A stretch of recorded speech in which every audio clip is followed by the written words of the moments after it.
Hello,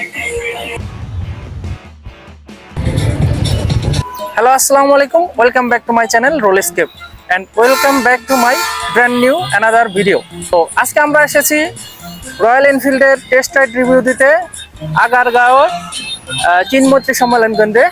test ride রিভিউটা 12 তারিখ অনুষ্ঠিত হওয়ার কথা ছিল, করে দিয়ে আজকে 19 তারিখ দেওয়া হয়েছে। তো চলুন ভিতরে যাই, গিয়ে দেখি যে কি অবস্থা এবং কোন কোন বাইক টেস্ট রাইড দেওয়া হচ্ছে। আর এই টেস্ট রাইডের অনুভূতিগুলো আমি আপনাদের মাঝে সব শেয়ার করব, বাইকটি চালিয়ে কেমন লাগলো এবং বাইকের ফার্স্ট রাইড ইমপ্রেশনটা আপনাদের মাঝে শেয়ার করব। তো চলুন ভিতরে যাওয়া যাক।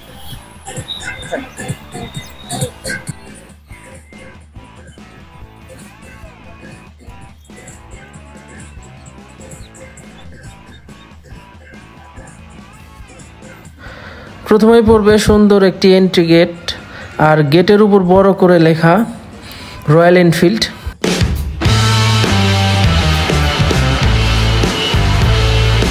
এন্ট্রি গেটের ঠিক বাম পাশেই রয়েছে রেজিস্ট্রেশন বুথ। যারা আগে থেকে অনলাইনে রেজিস্ট্রেশন করে এসেছে তারা এখানে এসে বললে চেক করে কুপন দিয়ে দিবে।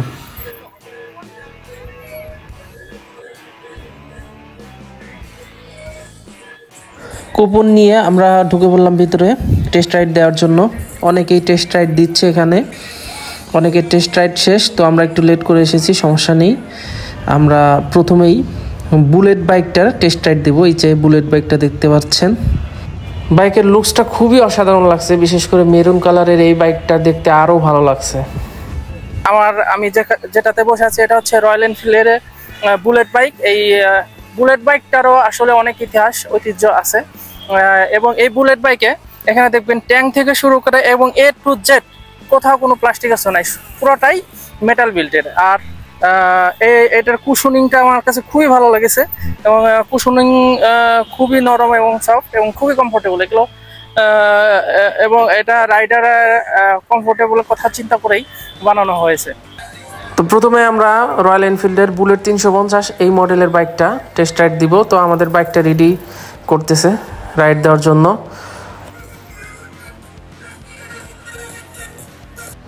তো বাইকটা রেডি হয়ে গেছে, এখন আমি রাইড দিব। তো বাইকটা রাইড দেওয়ার জন্য আমি খুবই এক্সাইটেড। আর এই বাইকের সাউন্ডের কথা কি বলবো, খুবই অসাধারণ সাউন্ড, মানে ডুক ডুক একটা যে সাউন্ডটা আছে সেই সাউন্ডটাই আসে।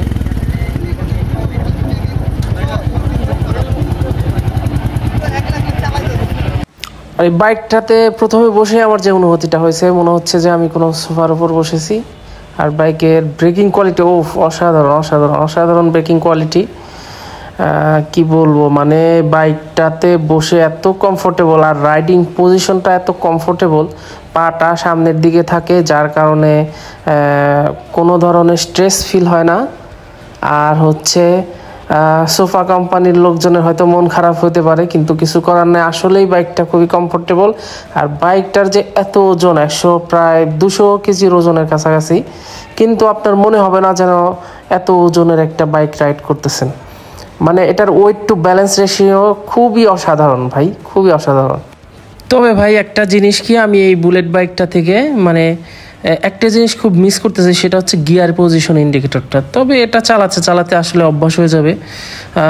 একটা বাইকের তো আর সব দিক থেকেই সব কিছু পাওয়া সম্ভব না। তবে যাই হোক, বাইকটা চালিয়ে কিন্তু আমার বেশ ভালো লাগছে। এই বাইকটার আসলে বিল্ড কোয়ালিটিটাও অসাধারণ বলতে গেলে। খুবই অল্প একটু জায়গায় ওরা শর্ট রাইড দেওয়ার আয়োজন করেছে। আসলে টেস্ট রাইডে আসলে এত ডিটেলস বলা সম্ভব না, তারপরেও মানে টেস্ট রাইডের জায়গাটা আর একটু বড় হলে আর একটু ভালো হতো বলে আমি মনে করি। তো জায়গাটা খুবই শর্ট, আর এই শর্ট রাইডে যতটুকু অনুভূতি শেয়ার করার সেটুকু শেয়ার করছি আপনাদের মাঝে। দেখছেন লুকিংটা কি জাস্ট অসাধারণ একটা লুকিং। তো বুলেটের টেস্ট রাইডটা এখানে শেষ। মনে হচ্ছিল যেন আরেকটু রাইড দিতে পারলে ভালো লাগতো, যাই হোক কিছু করার নেই। এখন আমরা ক্লাসিক 350 মডেলের বাইকটার টেস্ট রাইড দিব। চলুন এক্সজস্ট নোটটা একটু শুনে আসি। আমার কাছে বুলেট আর ক্লাসিকের এক্সজস্ট নোটটা প্রায় সেমই লেগেছে, হালকা একটু ডিফারেন্স আছে। আর দুটোতে সেম ফিলিংস, আপনার ব্রেকিং বলেন, সিটিং কমফোর্ট বলেন, প্রায় সেমই। হালকা হয়তো 19-20 থাকতে পারে, যেটা আসলে এত শর্ট টার্ম চালিয়ে বলা কঠিন।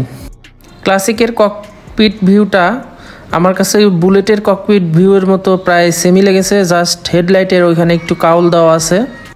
চাবি রাখার পজিশন, স্পিডোমিটার সব সেম টু সেম বুলেট। আর বসেও আপনি রাইড করে খুব একটা তফাৎ খুঁজে পাবেন না বুলেটের সাথে।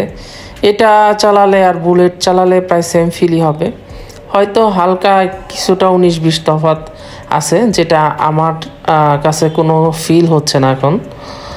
হয়তো লং টার্ম যখন রিভিউ করব বাইকের, তখন হয়তো বলতে পারবো। বাইকের ইনিশিয়াল রেসপন্স তো বেশ ভালোই লাগছে, 2-3 গিয়ারে, অর্থাৎ বেশ ভালোই টান ওঠে দ্রুত। যেহেতু 350 সিসির বাইক, এটা টান ওঠারই কথা। এখন টপ এন্ডে গিয়ে কীরকম পারফরমেন্স করবে এটা জানি না, তবে চালিয়ে আমার কাছে বেশ ভালো লাগছে, আরামদায়ক। এবং এটার আপনি বুলেট বলেন, ক্লাসিক বলেন, যেটাই বলেন, এগুলো পা রাখা পজিশনটা হচ্ছে সামনের দিকে, যার কারণে এগুলো চালিয়ে কমফোর্টেবল বেশি। ক্লাসিকের যতগুলো কালার রয়েছে তার ভিতরে এই স্টেলথ ব্ল্যাক কালারটা আমার কাছে সবচেয়ে বেশি ভালো লেগেছে, এবং এটা দেখতেও বেশ আকর্ষণীয়। মাঝখানে একটি লাল রঙের স্ট্রিপ দেওয়া আছে, যার কারণে আরও ভালো লাগে দেখতে। রয়্যাল এনফিল্ডের যতগুলো প্রিমিয়াম মডেলের বাইক বাংলাদেশে এসেছে, তার ভেতর সবচেয়ে প্রিমিয়াম এবং সবচেয়ে বেশি দামি বাইক হচ্ছে এই মেটিওর 350 মডেলের বাইকটি। আর আমার সামনে যেটা আছে এটা হচ্ছে ব্ল্যাক কালারের মেটিওর 350। তো এটা এখন আমি টেস্ট রাইড দিব, দেখা যাক চালিয়ে কেমন লাগে। এই বাইকটা মূলত ক্রুজার বাইক হিসেবে পরিচিত, এবং ক্রুজার বাইকের পা সামনে রাখতে হয় জানেন, যার কারণে আমি প্রথম দিকে পাদানিটা খুঁজে পাচ্ছি না, যার কারণে একটু আনকমফোর্টেবল লেগেছে। এটা আসলে স্বাভাবিক একটা ব্যাপার, কারণ বাংলাদেশে আসলে ওই রকম ক্রুজার বাইক নেই বললেই চলে। আর ক্রুজার বাইক সাধারণত একটু কমফোর্টেবলের জন্য, আর একটু বেশি কমফোর্টেবলের জন্য আপনার পা রাখার যে পজিশনটা সেটা সামনের দিকে থাকে আগানো, এই জন্যই প্রথম দিকে একটু আনকমফোর্টেবল ফিল হওয়াটাই স্বাভাবিক। তো এখন আমি রাইডে যাব। মেটিওর 350 মডেলের বাইকটি অন্য দুটো মডেলের বাইকের থেকে একটু আলাদা, যার কারণে এটা চালানোর ফিলটা একটু অন্যরকম। এই যে দেখেন আমি পা খুঁজে পাচ্ছি না, পা রাখার জায়গাটা, কারণ এটা সামনের দিকে, তো যার কারণে হচ্ছে আমাদের অবস্থান, আমরা সাধারণত স্পোর্টস বাইক চালিয়ে অভ্যস্ত, যার কারণে খুঁজে পেতে একটু কষ্ট হয়েছে। একটু ব্রেক করলাম, ব্রেকও ভালো বেশ। ব্রেকিং আসলে 3টা মডেলের বাইকের ব্রেকিংই একদম এক কথায় বলতে গেলে টপ নচ, কারণ হচ্ছে ডুয়েল চ্যানেল ABS, যার কারণে পারফরমেন্স ভালো দেবে, এটাই স্বাভাবিক। আর এগুলো হচ্ছে প্রিমিয়াম সেগমেন্টের বাইক, হায়ার সিসি বাইক, এখানে ব্রেকিং নিয়ে কোনো কম্প্রোমাইজ নেই, অর্থাৎ ব্রেকিং নিয়ে কোনো অভিযোগ নেই। মেটিওরের ককপিট ভিউটা একটু অন্যরকম। মেটিওরের ককপিটে আপনি 2টা মিটার দেখতে পারবেন, 2টাই আসলে 2 রকম কাজে ব্যবহার করা হয়। যাই হোক, বাইকটা চালিয়ে আমার কাছে ভালোই লাগছে, বেশ কমফোর্টেবল, অন্য দুটো বাইকের চেয়েও বেশি কমফোর্টেবল আমার মতে। বুলেট এবং ক্লাসিকের থেকে মেটিওর চালিয়ে মজা বেশি, তবে এটা হচ্ছে লং জার্নির ক্ষেত্রে আপনারা এর সুবিধা ভোগ করতে পারবেন, বুঝতে পারবেন। কিন্তু এটা আসলে শর্ট রাইডে কেমন হবে জানি না, কারণ আমরা সাধারণত ঢাকা শহরের যে জ্যাম, এই জ্যামের ভিতর, এটা শুধু ঢাকা শহর না, সবগুলো বিভাগীয় জেলা শহরগুলোতেও এখন বর্তমানে প্রচুর গাড়ি ঘোড়ার চাপ বেশি এবং জ্যাম, যার কারণে জ্যামে যে এটার পারফরমেন্স কেমন হবে, হাত ব্যথা করবে কিনা, কন্ট্রোল করা কষ্ট হবে কিনা, টার্নিং রেডিয়াস কেমন, এটা আসলে এখনই বলা যাচ্ছে না। তবে তারপরেও আমার কাছে ভালো লেগেছে বেশ। তো এই ছিল শর্ট রাইড মেটিওর 350-এর। তো এই ছিল আজকে রয়্যাল এনফিল্ডের 3টি মডেলের বাইকের একটি শর্ট টেস্ট রাইড। তো টেস্ট রাইডে ওনারা শুধু টেস্ট রাইডেরই আয়োজন করেনি, এবং যারা টেস্ট রাইড দিতে এসেছিলেন তাদের জন্য কিছু গিফট এবং কফির আয়োজনও করেছিলেন।